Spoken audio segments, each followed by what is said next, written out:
Daf Yomi, Tractate Zevachim, page 92, and we're starting on the bottom of 91b.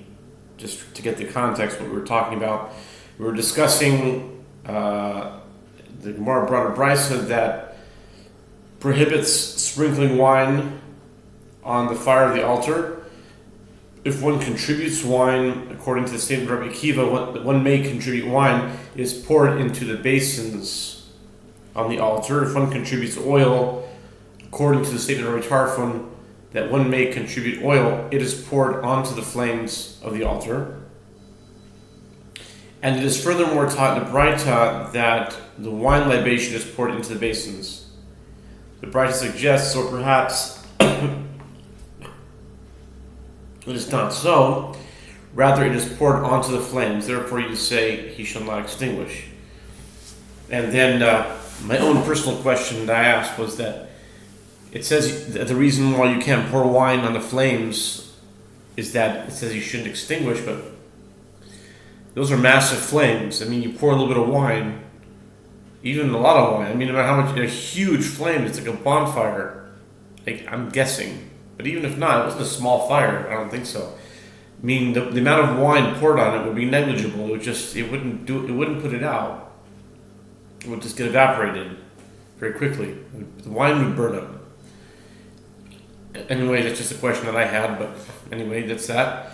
And so the Gemara said that it's not difficult. The Braita is in accordance with that Braita is in accordance with the opinion of Yehuda, who holds that even an unintentional action, meaning a permitted action from which a prohibited action inadvertently ensues, is prohibited. And this statement of Shmuel is in accordance with the opinion of Rabbi Shimon, who maintains that a permitted action from which a prohibited action inadvertently ensues is permitted. Okay.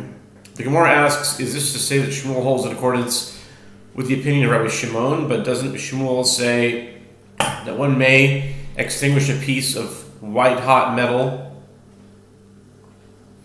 in a public thoroughfare on Shabbat so that the masses will not be injured by it? Okay, that brings us now to the top of 92a, Sadik Beis Amud Aleph, with the words Aval lo gacheles shel eitz. But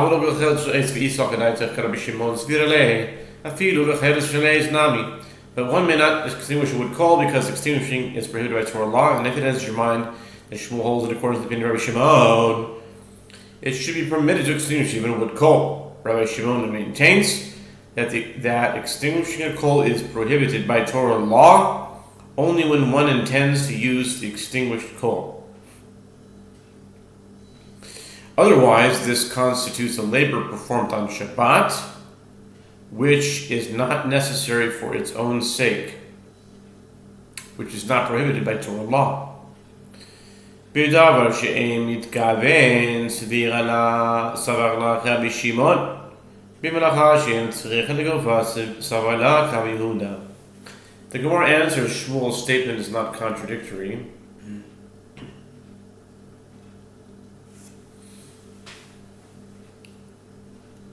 As with regard to an unintentional act, he holds in accordance with the opinion of Rabbi Shimon. But with regard to labor, not necessary for its own sake, he holds that it is prohibited by Torah law in accordance with the opinion of Rabbi Yehuda.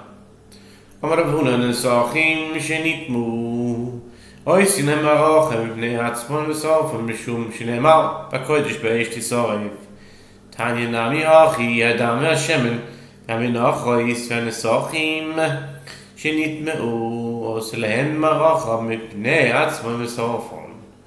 Huna says, with regard to wine libations that became ritually impure, one prepares for them an arrangement of wood by themselves and burns them there, without removing them from the temple courtyard. This is due to the fact that it is stated with regard to a disqualified sin offering, in the sacred place it shall be burned with fire, Leviticus 6:23.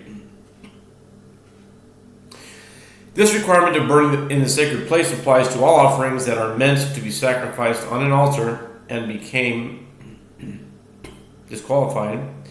This is also taught in the Braita with regard to the blood, the oil, the meal offerings, and the libations that became ritually impure. One prepares for them an arrangement of wood by themselves and burns them there. Amar le Shmuel Rav Chana Bagdata Aisili Be'asra ve'ei malach hamayu B'sochim shenitmeu Oisolehem marochem Mipnei hatzpam Sofer. The Gemara relates, Shmuel said to Rav Chana of Baghdad, bring me an assembly of 10 men, and I will tell you in their presence this halacha that I wish to disseminate. With regard to libations that become ritually impure, one prepares for them an arrangement of wood by themselves and burns them there. The end. Literally. Hadron alach kol hatadir. This concludes the parak of kol tadir, hatadir. May we return to you. God be with you until we meet again. Kol hatadir. And now we start a new parak of Dam Chatat with the Mishnah. Dam Chatat, Shnitaz al Beged, Harezon Kibus, Afar Vishenakas, Medabane Bene Echalois, Shenema, Makom Kodesh Teachel, Echad Hanechalois, Echad Apinimiois, Teunos Kibus, Shenema, Toira Sachatos, Toira Achas Lechol Chatois, Toira Achas Lechol HaChatois. In the case of the blood of a sin offering designated for presentation that was sprayed on a garment, that garment requires laundering, as it is stated with regard to a sin offering, and when any of its blood shall be sprinkled upon a garment, you shall launder that on which it shall be sprinkled in the sacred place. Leviticus 6:20. Although the verse is speaking only of sin offerings that are eaten and whose blood is presented on the outer altar, as it is stated in the sacred place, shall it be eaten, Leviticus 6:19, the principle is not exclusive to eaten sin offerings. With regard to the blood of both the sin offerings that are eaten and the sin offerings that are wholly burned and not eaten, and whose blood is presented on the inner altar, garments sprayed with blood from each of these offerings require laundering. As it is stated at the start of that passage, this is the law of the sin offering. Leviticus 6:18. It is understood there is one law for all the sin offerings. Chatas pesula ein damataun kibus ben shaisa la shasa koishel uben shilo haisa la shasa koishel. Ezo isha haisa la shasa koishel shilana veshinitbea veshiyatzat ואיזו היא שלא הייתה לה שעשה כושר, שנשחטה חוץ לזמנה וחוץ למקוימה, ושקיבלו פסולים וזרקו את דמה. That is the halacha with regard to sin offerings fit for sacrifice. With regard to a disqualified sin offering, its blood does not cause a garment to require laundering, whether the offering had a period of fitness when its blood was fit for presentation, or whether it did not have a period of fitness, which offering is the disqualified sin offering that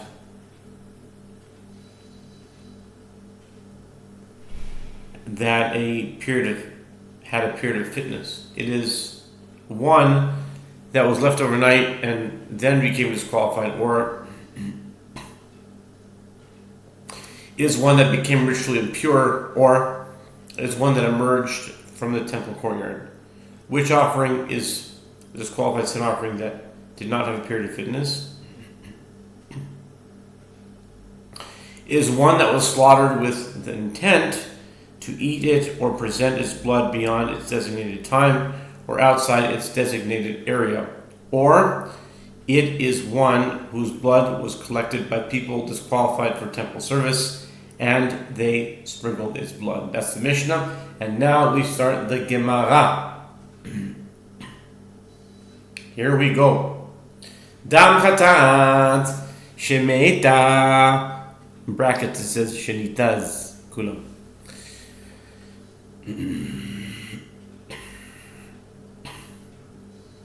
If anybody knows why, sometimes it says v'chule and sometimes it says chule. I can't seem to find a reason why the Gemara alternates between the two. If anyone knows the answer, I'd love to hear the answer. V'i toirachas lechol chatois afilu chatas hoif nami al matanyo yachol tehei dam chatas hoif ta'un kibus ta'beloy machazois. The Mishnah teaches, in the case of the blood of a sin offering that was sprayed on a garment, the garment must be laundered. And this is the halacha concerning the blood of sin offerings that are eaten and sin offerings that are wholly burned. As is stated, this is the law of the sin offering. There is one law for all sin offerings. The Gemara asks, and if there is one law for all sin offerings, even the blood of a bird sin offering should also require laundering. If so, why is it taught in the Braita that one might have thought that the blood of a bird offering requires laundering? To counter this, the verse states, this is the law of the sin offering. The word "this" teaches that the halacha is to be restricted to the blood of an animal sin offering, and it does not apply to the bird sin offering.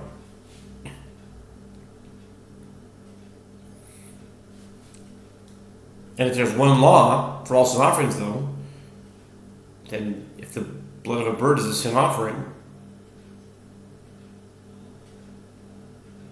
should also require laundering.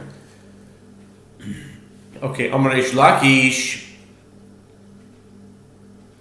Mishum Ba Kapare Amar Kra Tishachet Ben Nishchatot Hakatuv Medaber.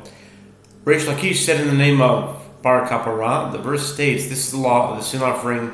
Shall the sin offering be slaughtered? Leviticus 6:18. The verse is speaking specifically of sin offerings that are slaughtered and not bird offerings which are killed by pinching the nape of the neck rather than slaughtering with a knife. Ve'ema b'nechol l'zakos b'nabel ki dichsiv b'makom kodosh teochel aval pnimios lo. Rabbi Rachmana Toiras. The Gemara challenges, and I might say that the halacha is to be learned in another manner. And the verse is speaking specifically of sin offerings that are eaten, as it is written, in a sacred place shall it be eaten, Leviticus 6:19. But internal sin offerings, which are not eaten, should not be included. The Gemara explains, the merciful one amplifies the halacha by stating, this is the law of the sin offering, which includes all sin offerings, even those that are not eaten. The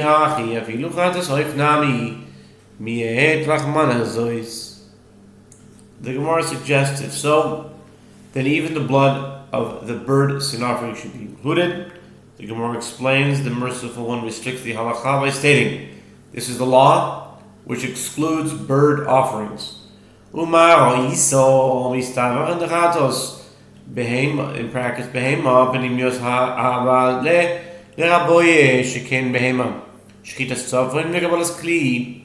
The Gemara asks, and what did you see that indicated that the verse is to be understood as including internal sin offerings and excluding bird offerings, and not the opposite? The Gemara answers, it stands to reason that internal animal sin offerings should have been included by the inclusive language of the verse, as internal sin offerings resemble eaten animal sin offerings in several ways. Each variety is a large animal and not a bird.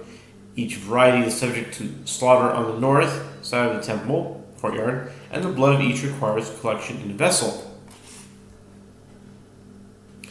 Now we turn to 92b on the top. The Keren, the Etzba, the Chuda, the Ishim, and their blood is placed on the corner of the altar, and the blood is placed with the priest's finger, and the blood is placed on the edge of the corner of the altar, and parts of each are consumed in flames upon the altar. None of these apply to bird sin offerings. Continue this next daf.